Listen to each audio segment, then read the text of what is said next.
متابعي موقع المنبر الرياضي، في إطار اختتام فعاليات النسخة الثانية للأيام الرياضية المنظمة من طرف عصبة سوسمة صدر عالي بناء الجسم، نستضيف في هذه الأثناء السيد حسن بالبصيري نائب رئيس الجامعة الملكية المغربية لبناء الجسم وكذلك فاعل رياضي في هذه الرياضة. سيد حسن بالبصيري، مرحبا بك على موقع المنبر الرياضي. في البداية كنعرفوا أنك بطل كبير، بطل المغرب، وكذلك بطل كذلك شاركتي في بطولة العالم للهواة وتحصلتي على مشارف على مراتب مشرفة. بغينا في البداية كيفاش كتشوف الأيام الرياضية ديال بناء الجسم مع عصبة كيفاش كتشوفها من زاوية تقنية، خصوصا أنك ممارس وبطل كبير؟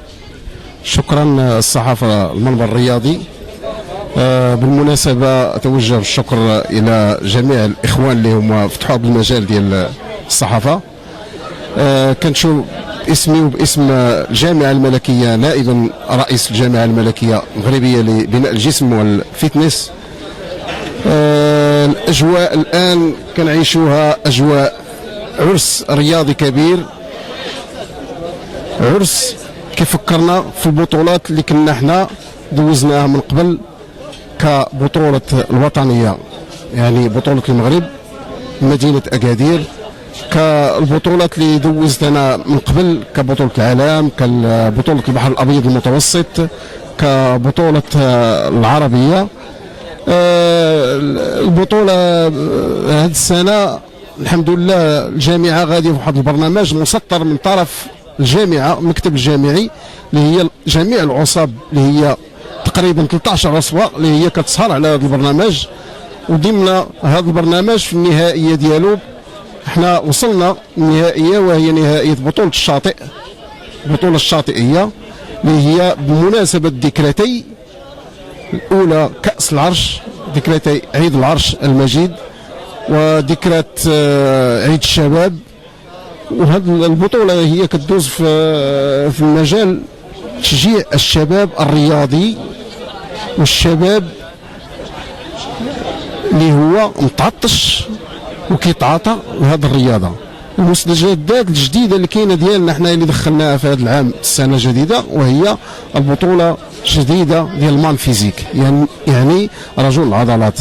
يعني البطوله اللي هي من طرف الجامعه الدوليه اللي هي الجامعه الان سطرت البرنامج ديالها والقانون الاساسي، وضافت يعني الرياضه الجديده وهي رياضه المان فيزيك. يعني اصبحت الجامعه الملكيه المغربيه لبناء الجسم والفتنس، يعني الفتنس يعني المان فيزيك. الان المستجدات ديال الجامعه سبق لنا دينا بطوله المغرب، درنا بطوله المغرب ديال هذه السنه، والان عندنا مازال بطوله المغرب ديال بطوله كاس العرش اللي هي ان شاء الله غادي تكون في ازم النور يوم 27 في هذا الشهر الحالي. وحنا المغرب ديالنا بدون افتخار احنا حصلنا على ميداليه ذهبيه في الالعاب الاولمبيه ديال ارنولد كلاسيك اللي هو البطل ديالنا المغربي الحميم، البطل ديالنا العزيز علينا كاملين وديما كيستجب معنا، هو البطل عمر الخالدي. حصل هذا الشهر حصل على الميداليه الذهبيه في ارنولد كلاسيك. احنا فرحانين بهذه النتيجه الكبيره اللي هي جامعه حصلت على هذه الميداليه الذهبيه. وكذلك عندنا سبقوا لنا ابطال اللي هم ابطال عالميين، بطل العالم منهم توري محمد، بطل الابطال منهم عزيز جلالي اللي هو حصل على بطولة العالم الميداليه الذهبيه.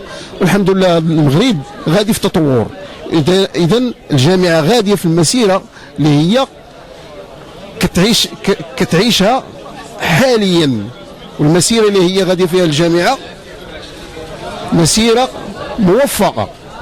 من نهار بدينا وبدا المكتب الجامعي وحنا عندنا نتائج مشرفه لا على الصعيد الدولي ولا على الصعيد الوطني.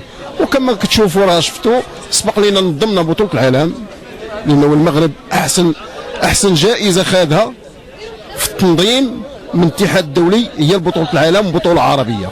اللي هي الاخوان، وكلهم مشاو. الجامعه الدوليه مشات بواحد النشاط، ما كانش تسحب لها المغرب كنظم بحال هذه البطولات.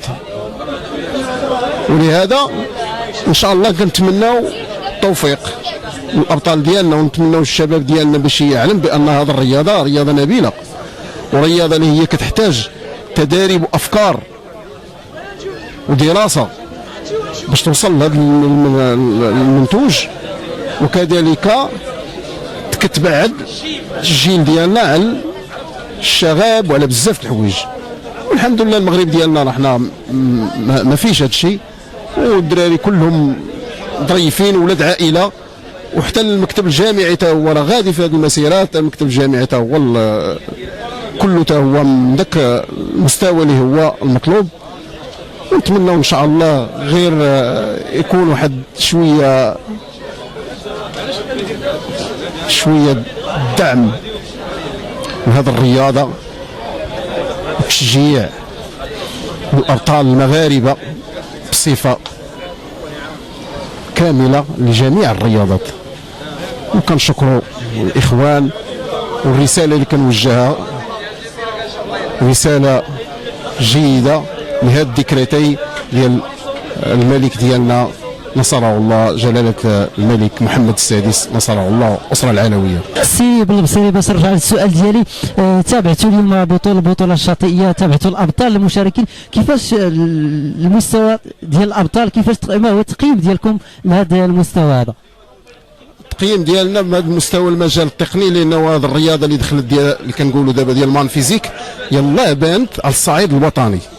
يعني الجامعه يلاه دخلت هذا النوع من هذه الرياضه ديال الفيتنس، لان الحمد لله وعدنا واحد دازوا الابطال في مستوى، ودوزنا ابطال في مستوى على الصعيد المغرب كامل. الجامعه نظمت عده بطولات شاطئيه من عصبه الدار البيضاء الكبرى، عصبه كاع العصاب، الحمد لله دوزوا البطولات الشاطئيه في نوع هذه الرياضه ديال المان فيزيك.